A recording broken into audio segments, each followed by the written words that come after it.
Welcome to English with Rabia Hassan. Viewers, in this channel you can learn so many things related to English grammar. Let's start by learning different things in a new way. तो सबसे पहले हम discuss करेंगे parts of speech को. अगर हम title पर focus करें, we can easily get that parts of speech कि जो स्पीच है, जो बात है, जो पैराग्राफ है, वो कौन से पार्ट्स पर कंसिस्ट करती है. हमने इन पार्ट्स को बारहा पढ़ा है और हम इन्हें जानते भी हैं, लेकिन जब हम इन सब पार्ट्स को एक साथ डील करते हैं तो हम इन्हें समझ नहीं पाते हैं. अगर हम हर लेवल पर आराम आराम से डिस्कशन करेंगे तो हम वो आसानी से अपने जहन में रख सकते हैं. So whenever we will read a paragraph या हम किसी की बात पर गौर करेंगे, we can easily conclude that कि वो पैराग्राफ या वो बात कौन से एलिमेंट्स पर कंसिस्ट कर रही है. तो पार्ट्स ऑफ स्पीच में सबसे पहला जो एलिमेंट आता है उसको अगर हम देखेंगे तो वो एलिमेंट कौन सी चीज पर कंसिस्ट कर रहा है. तो यहां पर अगर हम देखें तो हम सबसे पहले डिस्कशन करेंगे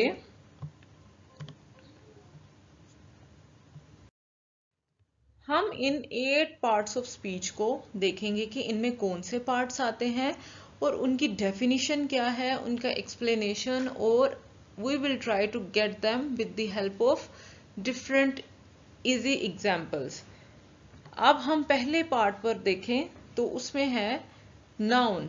We all know that what is noun. We will discuss it, but let's discuss all these types first. Now, pronoun. As you can see that the second element is the mixture of the first one. तो इसके explanation में भी पहले वाले element से help ली जाएगी. Noun, pronoun. Let's move to the next one. That is a verb. Now fourth one is adverb. आप pronunciation पर भी फोकस करेंगे. इंग्लिश में सब लेटर्स बहुत ज्यादा स्ट्रेस के साथ नहीं अदा किए जाते हैं. जैसे it is not adverb, say it's softly like adverb. Now the next one is adjective, not adjective. Say it politely adjective. Sixth one is preposition. The next one is conjunction, and the eighth is interjection. सिर्फ ये 8 parts of speech नहीं होते, और भी बहुत से parts of speech हैं, लेकिन अमूमन हम एक बात को या पैराग्राफ को अंडरस्टैंड करने के लिए इन्हीं parts of speech पर रिलाई करते हैं. अब हम इन parts of speech को one by one डील करेंगे, and I will give you the explanation of so many other elements than this. जैसा कि आप देख सकते हैं हमारा पहला एलिमेंट आ रहा है स्पीच का, that is a noun. Noun, we have read it so many times in the previous books, or in all those books that you are reading now. You can focus over the definition. It is a part of speech that is used for. अब ये part of speech इस्तेमाल किस लिए होता है, अगर हम इसके एलिमेंट्स को देखेंगे कि किन एलिमेंट्स पे कंसिस्ट कर रहा है, तो देन आप इजीली रिकॉल कर सकते हैं इन सारे एलिमेंट्स को माइंड में कि हम एक स्पीच में इस एलिमेंट को कई बार पाते हैं, लेकिन हम कॉन्सेप्ट को ठीक से गेन नहीं करते, उस वजह से हम एलिमेंट को आइडेंटिफाई नहीं कर पाते. It is a part of speech that is used for. Let me make it more visible for you with the help of the spotlight. First one is person. मैं, आप या किसी भी स्पीच में जब कोई पर्सन आता है, that is a noun. The next one is places. जितनी भी जगह किसी स्पीच का पार्ट होती हैं, लाहौर, मुल्तान, तो उसे हम कहते हैं ये नाउन है. तो अब आप जब कभी भी कोई पैराग्राफ देखेंगे या कोई पर्सन बात कर रहा है, आप उसकी स्पीच में ऑब्जर्व करेंगे कि ये कितने नाम ले रहा है, वो उसमें इंसान के कितने हैं, शख्स कितने हैं, या जगहों के कितने नाम हैं. And the third one is the object. तीसरा, कोई भी चीज.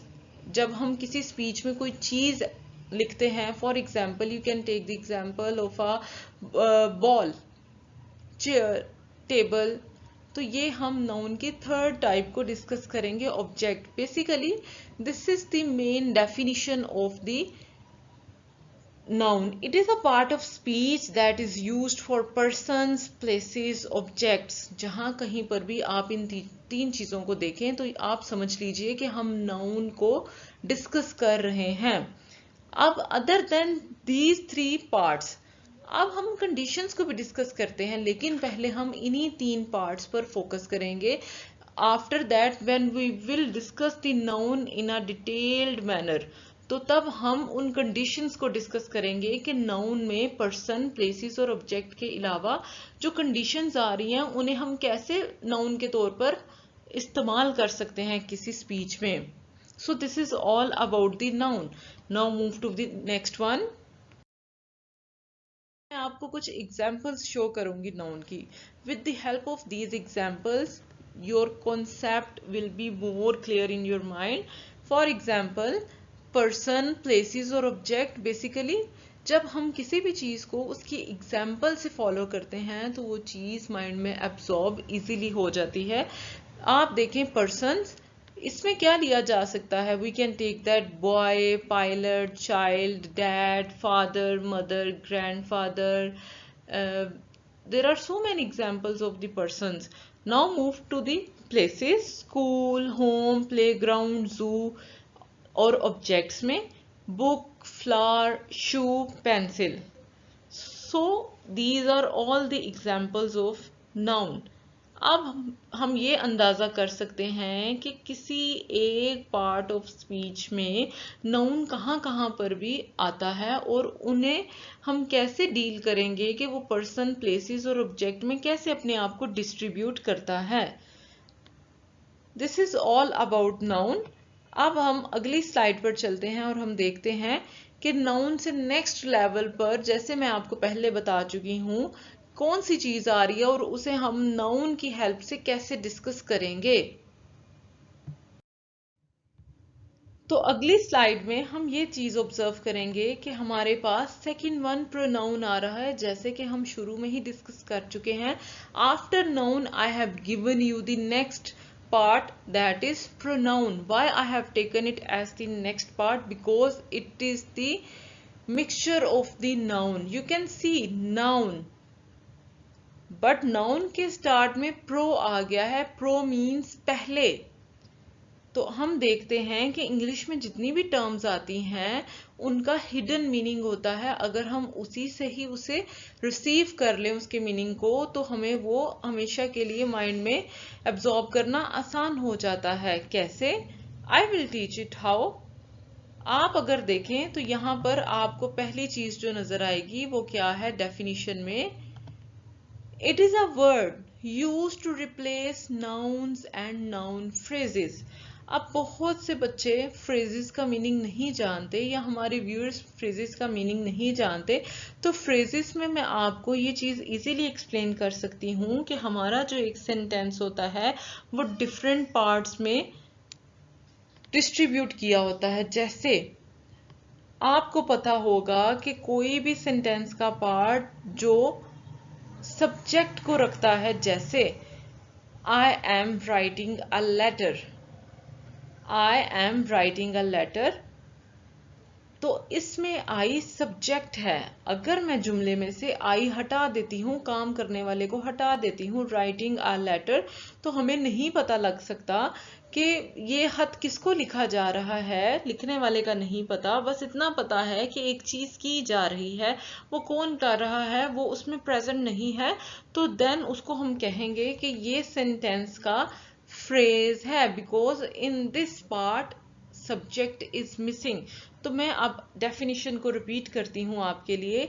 इट इज अ वर्ड, ये एक ऐसी चीज है स्पीच में, use to replace nouns and noun phrases, कि जैसे हम पढ़ चुके हैं नाउन में कि वो कोई भी पर्सन का, प्लेस का, ऑब्जेक्ट का नाम है, लेकिन जब हम उसे इस्तेमाल ना करते हुए उसकी जगह पर कुछ और लगा देते हैं, जैसे प्रोनाउन लगा देते हैं नाउन की जगह पर, तो वो आपकी इस डेफिनेशन को सेटिस्फाई कर देगा, तो वो नाउन से प्रोनाउन में कन्वर्ट हो जाएगी।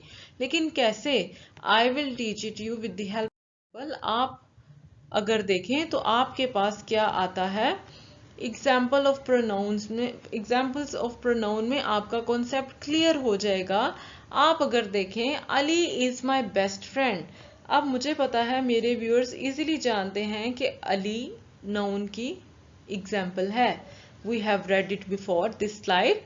अली, अली एक पर्सन है, बट प्रोनाउन में क्या है, he is a good, he is good in studies, तो हमने अली को रिप्लेस कर दिया ही से। अब आप देखेंगे कि नाउन को रिप्लेस किया है प्रोनाउन ने, तो ही को हम प्रोनाउन कंसिडर करेंगे, तो ये इस सेंटेंस में ही इज गुड इन स्टडीज में ही प्रोनाउन है।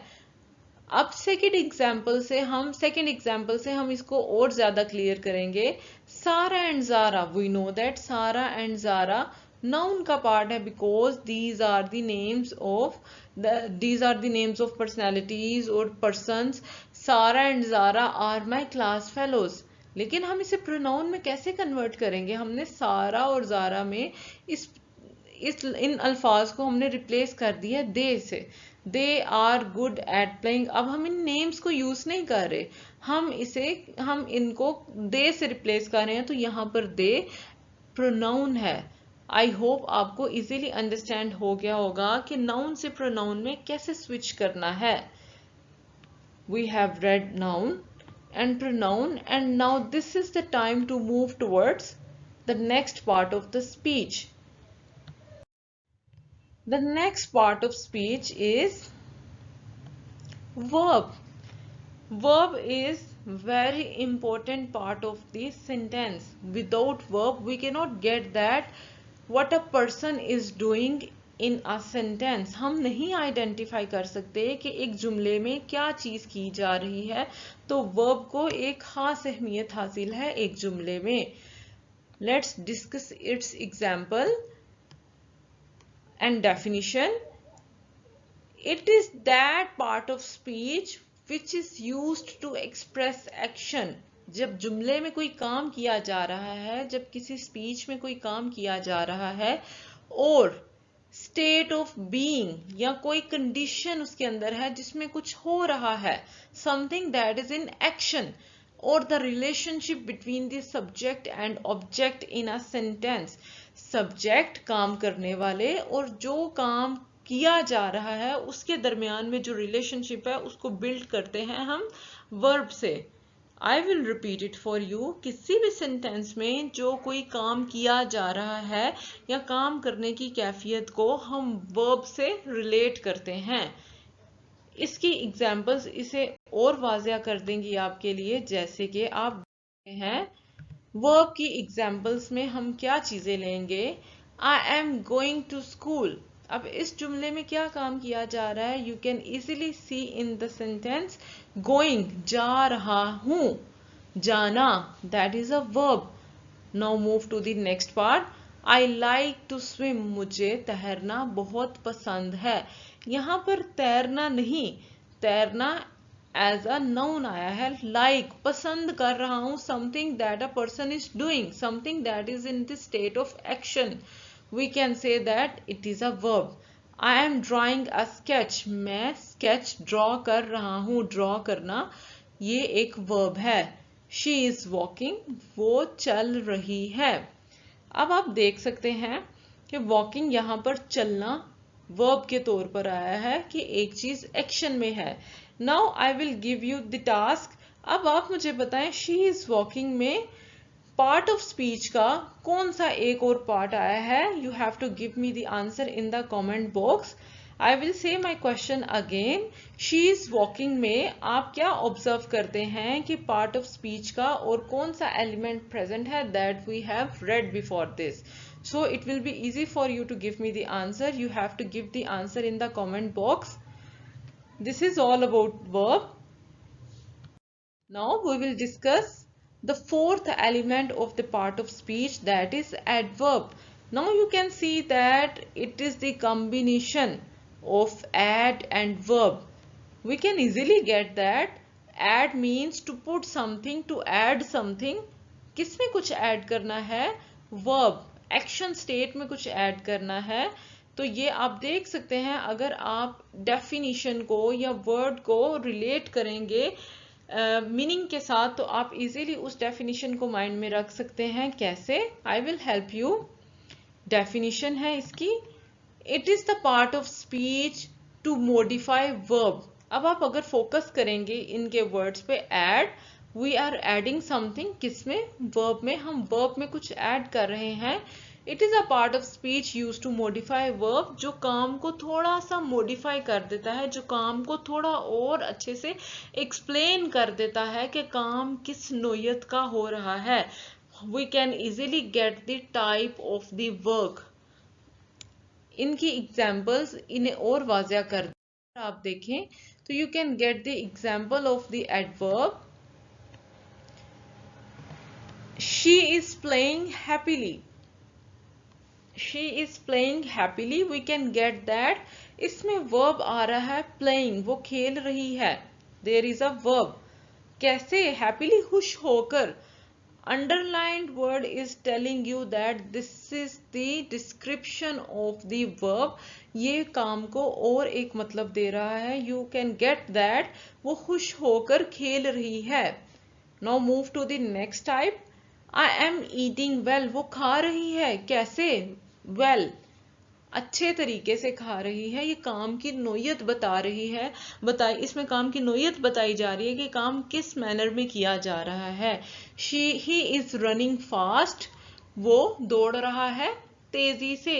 Now I would like to clear one thing here. आप देखेंगे कि मैंने बहुत से अपने व्यूअर्स को, और even I use to do this thing before when I was a child, I use to put ly with the fast. जब भी एडवर्ब आते थे लाइक स्लोली, क्विकली, मैं कहती थी fastly, but this is the incorrect form. I hope आप इस meaning को समझेंगे। फास्टली कोई वर्ड नहीं होता है, the word correct word is the fast. Fast जब एडवर्ब के तौर पर आता है तो वो फास्टली में कन्वर्ट नहीं किया जाता, उसे फिर भी फास्ट ही कहा जाता है। आई विल नॉट से he is running fastly, but the correct one is he is running fast, वो दौड़ रहा है तेजी से। ये अंडरलाइन वर्ड्स आपको इजीली बता देंगे कि एक एडवर्ब वर्ब को कैसे अच्छे से एक्सप्लेन करता है। I hope that viewers you can easily get in a part of speech कि जब कोई पर्सन या कोई पैराग्राफ आप डिस्कस कर रहे हैं तो उसमें जब कोई मैनर आ जाएगा वर्ब को एक्सप्लेन करने का, तो you can easily identify that part that this is the adverb. Now I am moving to the next part. What is that? This one is adjective. This one is not adjective, it is adjective. What is that? The definition is saying to us, it is the part of speech that is used to modify a noun. What is doing that? It is a part of speech that is used to modify a noun. जब हम noun को modify कर देते हैं तो वो adjective में आता है। So many viewers use to get confuse in adverb and adjective when we are dealing in addition with a verb, तो वो एडवर्ब होता है। When we are dealing the addition in a noun, when we are modifying a noun not a verb, this one will be adjective. जब हम noun को modify करेंगे तो हम एडजेक्टिव को डिस्कस करेंगे, जब हम वर्क को मॉडिफाई करेंगे तो हम उसे एडवर्ब लेंगे।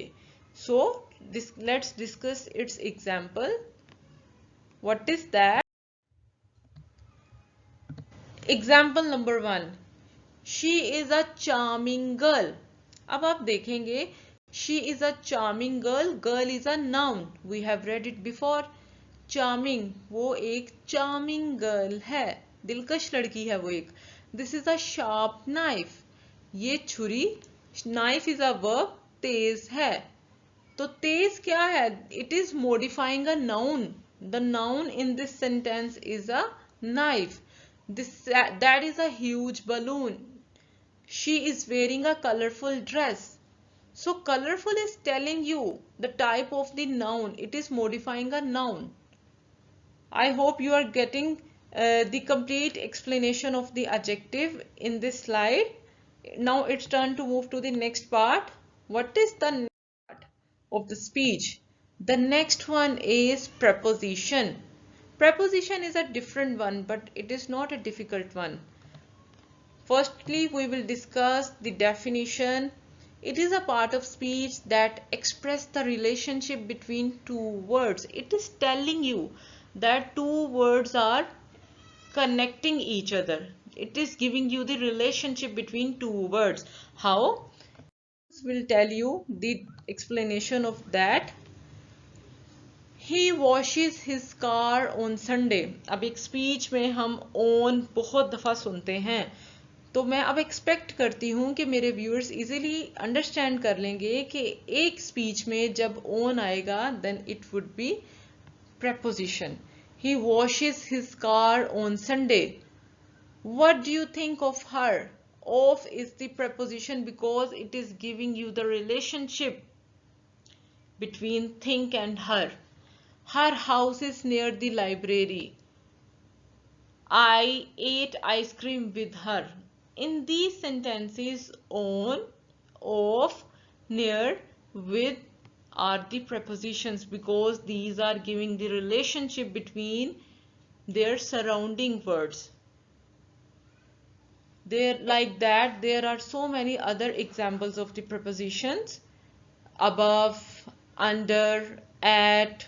Now you can also give me some other examples of preposition in the comment box. I'm moving to the next part of the speech. What is that? It is conjunction. Its term is giving you the explanation of that conjunction. Junctions mean there is the combination. Two things are uniting themselves. Now, its definition is telling you it is a part of speech that is used to connect clauses or sentences. Before these slides, I have given you the explanation of phrases कि एक sentence में जब हम subject को हटा देते हैं, like I am writing a letter. If I am removing the I from the sentence, then the remaining sentence will be a phrase. I am writing a letter. तो ये sentence का part अगर writing a letter हम लेंगे तो वो phrase में आ जाएगा. But if I will say it like that, I am writing. अगर मैं I को अंदर include ही रखूंगी तो then this part of the sentence will be a clause. So I hope you have easily you have obtained the meaning of the clause and phrase from my explanation. It is a part of speech that is used to connect clause, sentence or sentence. किसी मुकम्मल जुमले को कि जिसमें clause भी और phrase भी हो, या किसी ऐसे आधे जुमले को कि जिसमें सब्जेक्ट हो लेकिन काम भी बता रहे हो, उन्हें जब हम आपस में जोड़ देते हैं तो हम उसे कंजंक्शन कहते हैं. कैसे? हम इसके एक्सप्लेनेशन को आसानी से देख सकते हैं. जैसे cats and dogs are pets. Cats और dogs क्या हैं? ये क्लॉज हैं बिकॉज ये सब्जेक्ट हैं, जुमले में काम करने वाले का पता है. अब इन दो पार्ट्स को हमने कनेक्ट किया है एंड से, so and will be a conjunction in this sentence. I visited Ali who was ill. I visited Ali. I and Ali is making a clause that is just connected by who was ill. So who is conjunction. Now I am moving to the next part. She was eating in the kitchen where there was table. She was eating in the kitchen. Subject काम करने वाला इस जुमले में मौजूद है, तो उसे हम जब भी किसी और काम करने वाले के जुमले को किसी और जुमले के साथ जोड़ेंगे तो हमें उसे जोड़ने के लिए, यूनाइट करने के लिए कंजंक्शन की जरूरत पड़ती है. So where is conjunction in the sentence? I will tell you another example of conjunction. I cannot come to school because I am ill. मैं स्कूल नहीं आ सकती क्योंकि मैं बीमार हूँ. Because is joining two sentence in a single way. two different parts of the statement in a single way. I cannot come to school because I am ill. Because is conjunction in a sentence. Now I am moving to the next part, which is very interesting part of the speech. What is that?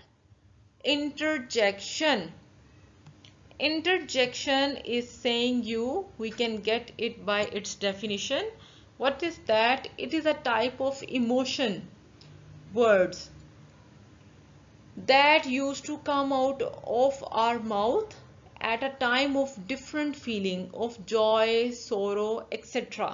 Suddenly जब हम किसी emotional चीज पर reaction देते हैं तो we used to give it in the form of interjection, and it is the type of exclamation as well.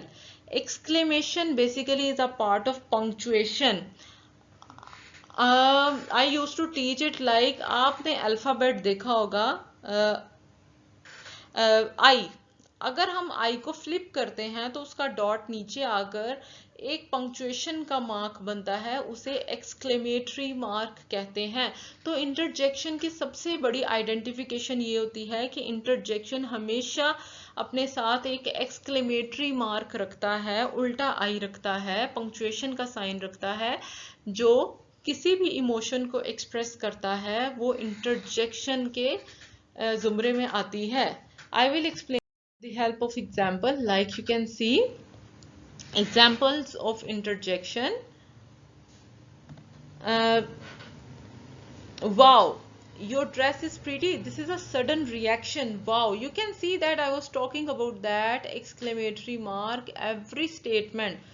आप अपने पार्ट ऑफ स्पीच में जहां कहीं भी अपनी स्पीच के अंदर इस एक्सक्लेमेटरी मार्क को देखते हैं तो you can easily get that we are putting wow in the interjection in the statement.